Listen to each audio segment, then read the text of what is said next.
Salut à vous, c'est Jean-Baptiste de jbmarcy.com, ravi de vous retrouver aujourd'hui, bien évidemment, pour discuter de votre reconquête amoureuse et plus précisément de la difficulté que vous pouvez éprouver pendant cette dernière. Je parle souvent de marathon, on peut voir ça aussi comme un combat de boxe parce qu'on se prend de sacrés mandales de temps en temps, on va être honnête.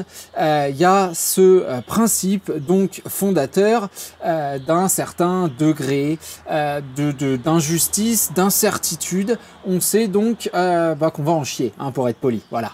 Très clairement, je trouve d'ailleurs que c'est un paramètre qui est extrêmement intéressant, extrêmement même important. C'est quelque chose de positif, à mon sens, que de se voir confronté à une reconquête relativement difficile et à la nécessité de fournir de vrais efforts. Alors je sais que je vais pas forcément me faire des amis en disant ça, notamment au niveau de votre instinct, de votre ego, parce que y a une partie de vous qui se dit forcément que si on pouvait accélérer un petit peu la machine, avoir un peu moins d'efforts à fournir, ce serait pas tellement plus mal. Et moi j'aimerais commencer notre raisonnement justement autour de tout cet effet positif qu'on va pouvoir sortir de la difficulté affrontée avec un raisonnement non pas par l'absurde mais plutôt une idée, une constatation, quelque chose que tout le monde pourra faire à condition de s'intéresser de manière relativement objective à son environnement. Et dans votre environnement, vous constatez peut-être qu'il y a pas mal de reconquêtes qui sont relativement naturelles. Et quand j'entends naturel, je sais peut-être pas le bon mot, on va peut-être appeler ça plutôt instinctive. Votre instinct, il vous dit quoi au moment de la séparation amoureuse? Il vous dit, mon coco ou ma cocotte, il va falloir discuter. On a une information, une compréhension, la personne face à nous nous quitte parce que X, Y raison, on a fait ci, on a fait ça. De notre côté, on réfléchit aussi un petit peu, on n'est pas complètement idiot. On se dit, tiens, là j'ai analysé les bêtises que j'ai pu faire. On refait le film, évidemment, dernière semaine, dernier mois, là j'ai un petit peu merdé, j'aurais dû faire ci, j'aurais dû faire ça, et je vais arriver avec mon espèce d'effet Eureka, oh la vache, mais j'ai compris, donc je vais tout mettre sur le papier ou dans mon cerveau quelque part, mais faire une petite liste de les améliorations que je vais avoir besoin d'apporter à mon CV, grosso modo, pour correspondre au poste, à la nouvelle définition de poste. En tout cas, sur la fin, j'ai merdé, j'ai été viré, donc aujourd'hui, je voudrais repostuler, et je sais que j'ai quelques petites améliorations à faire, quelques petites formations à ajouter pour correspondre donc à cette nouvelle définition de poste. Et là, la problématique, c'est quoi? C'est que cette espèce de syndrome de l'intellectualisation, c'est normal, on est des êtres humains, confrontés à un problème, on va chercher une solution.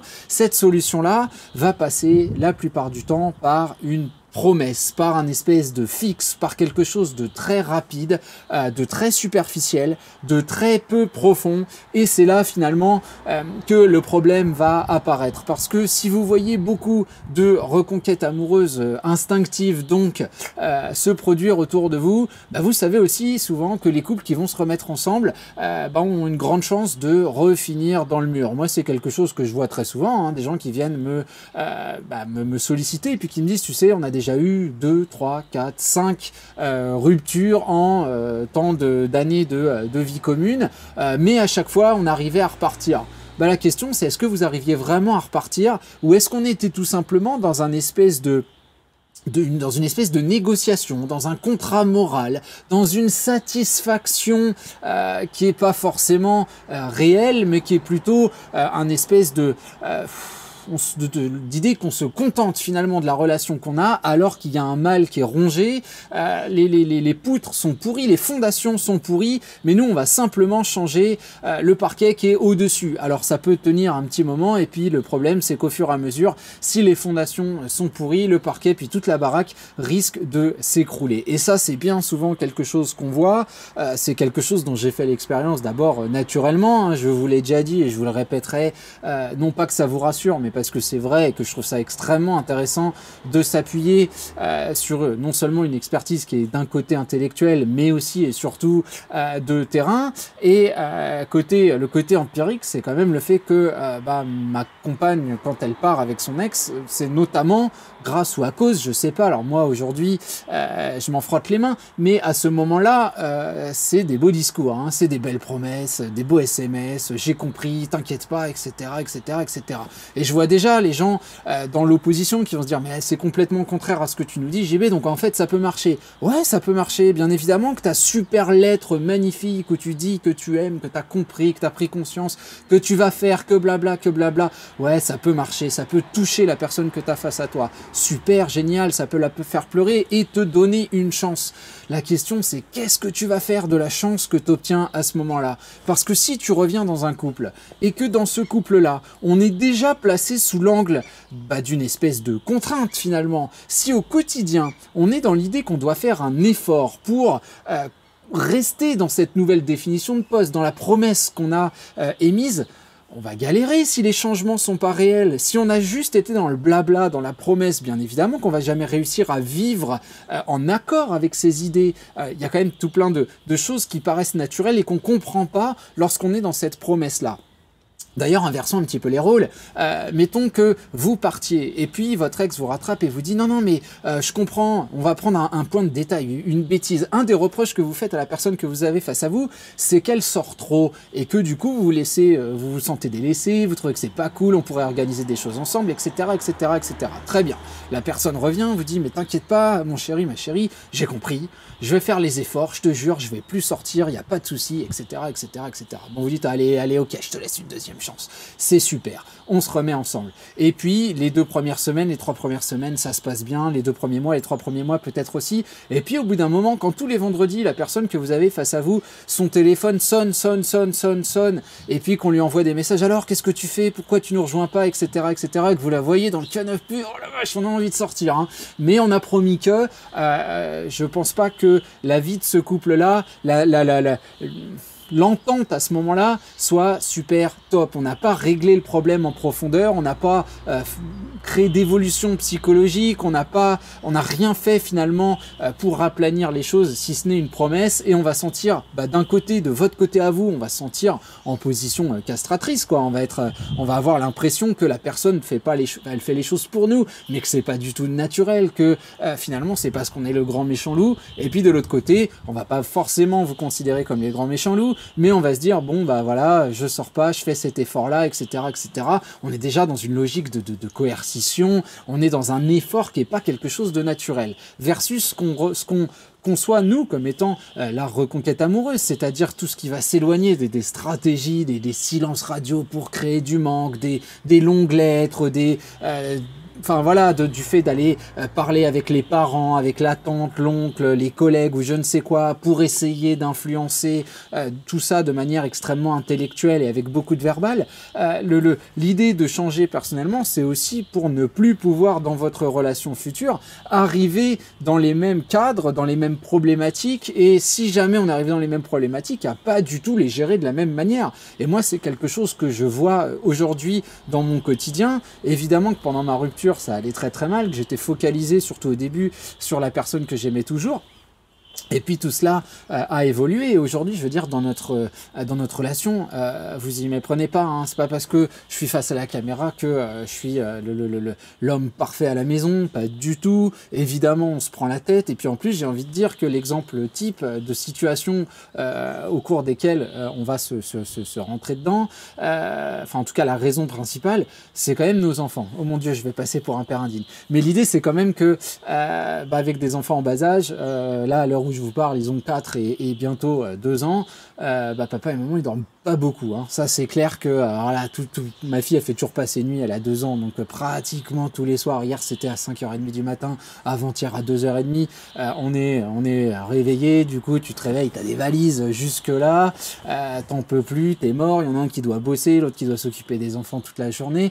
On imagine bien, et très simplement et très rapidement, le type d'embrouille. Ah, c'est à toi de faire à manger, ah bah non, j'ai bossé jusqu'à telle heure, j'en peux plus, ah putain, t'aurais pu faire des pâtes, enfin voilà, les conneries habituelles qui sont des choses dont tout le monde va faire l'expérience, mais si vous voulez, on a quand même cette idée qu'aujourd'hui, à travers notre vie quotidienne, il y a quand même cette espèce de savoir qui est latent, hein. C'est pas un truc qu'on se dit, qu'on se répète, mais il y a cette idée qu'on en a tellement chié, j'ai envie de dire, je suis pas très poli aujourd'hui, mais on a tellement souffert, puis j'ai envie de rajouter surtout moi, c'est un peu égoïste, mais pendant notre rupture amoureuse, que forcément il y a des moments où on sait où on veut plus aller, on sait où on veut mettre la limite, on sait que, et ça je le ressens parce que, comme je vous le disais, pourquoi je vous parle de la fatigue avec les enfants et tout, parce que fatigue, irritabilité, tu contrôles plus forcément tout ce que tu dis et ce que tu fais quand tu as la tête bien profondément enfoncée dans le rectum, tu fais plus forcément gaffe à absolument tout, tu vois, t'es pas dans l'effort au quotidien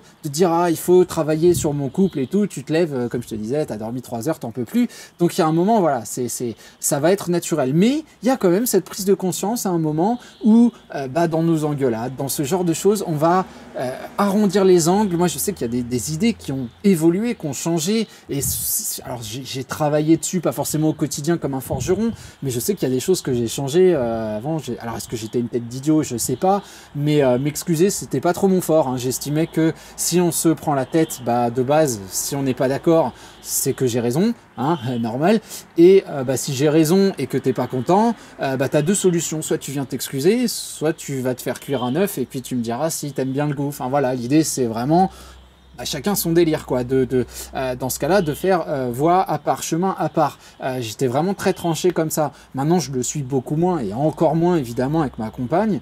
C'est la seule personne, enfin, c'est la première personne envers laquelle je peux m'excuser de manière extrêmement naturelle, et c'est pas du tout une question de plier son ego, puisque on a trouvé aujourd'hui ce moyen après une engueulade, de se retrouver très simplement. C'est que je le fais en plaisantant. Je lui dis, bon, écoute, on sait tous les deux que j'ai raison, mais je te présente mes plus plates excuses, je me roule par terre, fais-moi des guilis, on n'en parle plus. Et l'idée, c'est vraiment ça.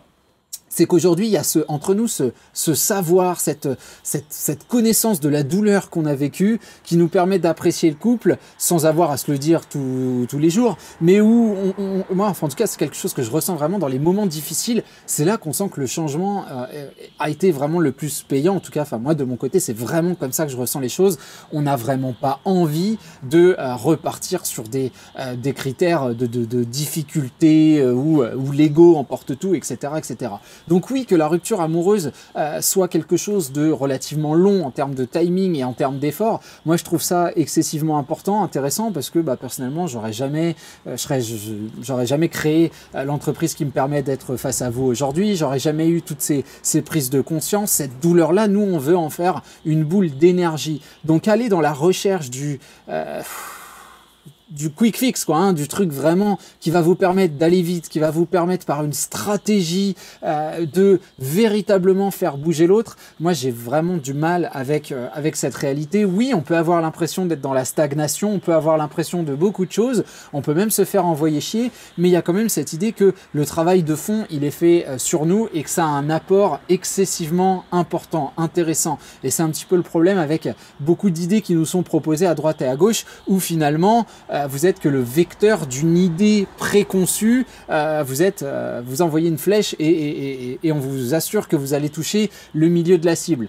À mon sens, c'est beaucoup plus compliqué, et je trouve que c'est une très bonne chose d'avoir à faire des efforts, parce que ça vous donnera une toute nouvelle saveur dans la relation que vous construirez, et que vous construirez de manière extrêmement différente, parce que sans parler nécessairement d'inversion des rôles avec ma compagne, c'est clair que y a quand même une grande différence dans la manière dont on se voit, dans la manière dont on se respecte quelque part. Non pas qu'on se jetait pas des bananes à la figure, auparavant, c'est pas du tout ça, mais la relation qu'on vit aujourd'hui oui, elle est extrêmement différente. Et si j'en avais pas chié pendant la séparation, je pense pas que je serais aussi bien dans ma relation aujourd'hui. Voilà. Enfin, en tout cas, c'est le message que je voulais vous adresser. Oui, il y a des reconquêtes instinctives, mais la plupart du temps, malheureusement, elles vont droit dans le mur, parce qu'il n'y a pas eu tous ces changements, parce qu'il n'y a pas eu il y a une prise de conscience, mais qui est véritablement superficielle. Nous, on veut pas du superficiel, on veut du réel. On veut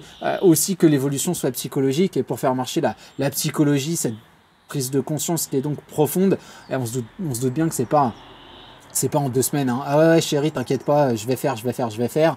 bah ouais, vous allez faire, mais vous allez faire 3 semaines, quoi. Puis au bout d'un moment, le naturel va reparler. Et si votre naturel, il n'a pas évolué, s'il n'y a pas eu un vrai travail sur vous, bah on comprend bien que ça va reclasher à un moment ou à un autre. Voilà, je vous abandonne là. Comme d'habitude, vous cliquez sur le déroulé de la vidéo. Vous avez tous les liens qui vous permettent d'aller un petit peu plus loin. Vous pouvez aussi liker, ça fait toujours plaisir. Puis ça me fait remonter au classement. J'aime bien les statistiques, n'hésitez pas. Voilà, je vous fais une bise et je vous dis à très vite. Moi, je vais me rentrer parce que on avait plus 20 hier et là il fait moins 4, je me les gèle littéralement. Voilà, je vous dis à très bientôt, ciao ciao.